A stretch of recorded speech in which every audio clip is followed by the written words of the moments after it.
जयराम रमेश कांग्रेस के नेता वो भी अब ट्वीट करके कह रहे हैं कि Indian democracy Om Shanti, Indian democracy Om Shanti, ये उन्होंने ट्वीट किया है। तो एक किस्म से कहने का उनका तात्पर्य ये है कि इंडियन डेमोक्रेसी की मृत्यु हो गई है। ओम शांति तभी लिखा जाता है। ये देखिए वो क्या लिख रहे हैं, we will fight this battle both legally and politically. हम ये लड़ाई कानूनी तौर पर, राजनीतिक तौर पर लड़ेंगे। We will not be intimidated और साइलेंस्ड। हमें डराया नहीं जा सकता, चुप नहीं कराया जा सकता। Instant of a JPC into the PM linked Adani महा मेगा स्कैम, एक जेपीसी की जगह जो कि प्रधानमंत्री के अडानी महा मेगा स्कैम से जुड़ी हुई थी, राहुल गांधी को डिस्क्वालीफाई कर दिया गया।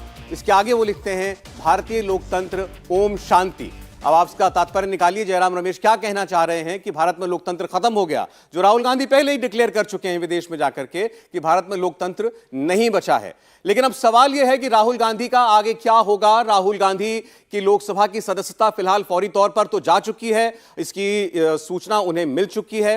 यह केवल एक औपचारिकता भर थी जब कल सूरत कोर्ट का आदेश आया उसके बाद, क्योंकि कानून बिल्कुल स्पष्ट है कि किसी भी फ्रीडम ऐप से सीखकर आपने मछली पालन शुरू किया है? अगर ऐसा है तो आप अपनी मछलियों को 1 करोड़ फ्रीडम ऐप के ग्राहकों को आप बिना किसी खर्चे के उन्हें बेच सकते हैं।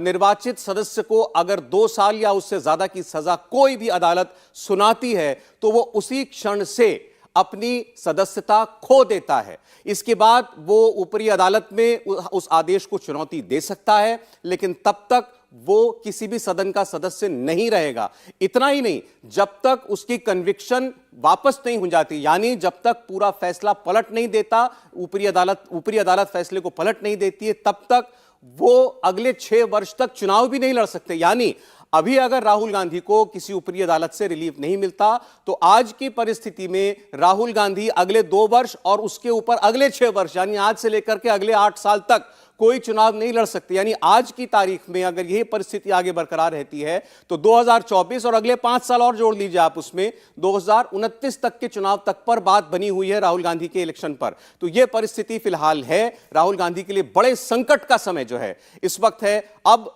और यह भी बात आपको बता दें, वो सीधे हाई कोर्ट या सुप्रीम कोर्ट का रुख भी नहीं कर सकते हैं, क्योंकि इसमें जो एपेलेट कोर्ट है, यानी जो अगली अदालत जहां वो अपने इस सजा के खिलाफ सुनवाई के लिए जा सकते हैं, वो सेशंस कोर्ट है, क्योंकि उनको सजा सुनाई है मैजिस्ट्रियल कोर्ट ने। तो वो सूरत के सेशंस कोर्ट में जाकर अगले 30 दिन के अंदर रिलीफ की मांग कर सकते हैं, जिसकी मोहलत उनको दी है मैजिस्ट्रियल कोर्ट ने। वहां वो जाएंगे, वहां अगर उनको रिलीफ नहीं मिलता फिर वो हाई कोर्ट का रुख कर सकते हैं। तो नोटिफिकेशन में क्या लिखा है ये आपको बता देते हैं। सूरत के चीफ जुडिशियल मैजिस्ट्रेट के कोर्ट से दोषी पाए जाने के बाद केरल के वायनाड संसदीय क्षेत्र के सांसद श्री राहुल गांधी की लोकसभा की सदस्यता उनके दोषी पाए जाने की तारीख 23 मार्च 2023 से रद्द की जाती है। पूर्व सांसद श्री राहुल गांधी को भी इसकी एक प्रति फॉरवर्ड की गई है, पीसी त्रिपाठी जॉइंट सेक्रेटरी, और ये आज की तारीख में ये नोटिफिकेशन निकाला गया है और उसमें पूर्व सांसद ये शब्द लिखे गए हैं राहुल गांधी के नाम के आगे। तो बिल्कुल स्पष्ट है उनकी लोकसभा सदस्यता निरस्त की जा चुकी है। आज की तारीख में राहुल गांधी लोकसभा के सदस्य नहीं हैं। और अशोक गहलोत देखिए वो भी ट्वीट करके क्या कह रहे हैं, वो कह रहे हैं श्री राहुल गांधी की लोकसभा सदस्यता खत्म करना तानाशाही का एक और उदाहरण है। बीजेपी ये ना भूले कि यही तरीका उन्होंने श्रीमती इंदिरा गांधी के खिलाफ भी अपनाया था और मुंह की खानी पड़ी। श्री राहुल गांधी देश की आवाज हैं जो इस तानाशाही के खिलाफ अब और मजबूत होगी।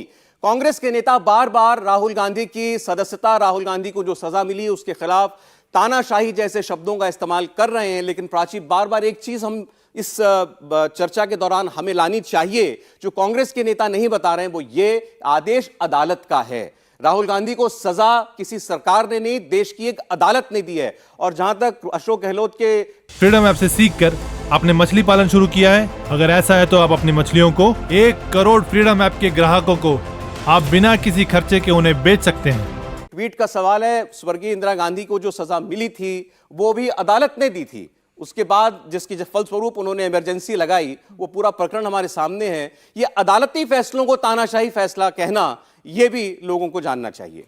बिल्कुल देखिए, और आज सुबह से ही लगातार कांग्रेस और तमाम विपक्षी दल इस मसले को लेकर आक्रामक हैं। बड़े बड़े बैनर और पोस्टर लेकर आज विजय चौक तक मार्च भी किया है, जिसमें बड़े बड़े शब्दों में लिखा गया था डेमोक्रेसी इन डेंजर। और यही बात कांग्रेस के तमाम नेताओं की तरफ से कही भी जा रही है। कहा था कि जब किसी को 2 साल या उससे अधिक की सजा होती है तो उनकी मेंबरशिप चली जाएगी, चूंकि ओथ दिलाते हैं स्पीकर साहब। तो उस अदालत के आदेश का अध्ययन करने के बाद उन्होंने आज निर्णय लिया है। और राहुल गांधी ये सोचते थे कि देश के संविधान और कानून से वो ऊपर हैं। माननीय सूरत की अदालत के निर्णय के बाद स्पीकर साहब ने निर्णय लिया है। ये जो कहते हैं कि जो विपक्ष को डराया धमकाया जा रहा है, ना वो ये अपमानजनक बातें कहते हैं, ना मानहानि का मुकदमा कायम होता, और ना हियरिंग के दौरान एविडेंस हम लोग अच्छे दिए और वो एविडेंस नहीं दे पाए, उस पर ये सजा होती है। इंडिया टीवी हर वक्त हर जगह डाउनलोड करने के लिए सर्च करें India TV news Google play store या ऐप स्टोर पर।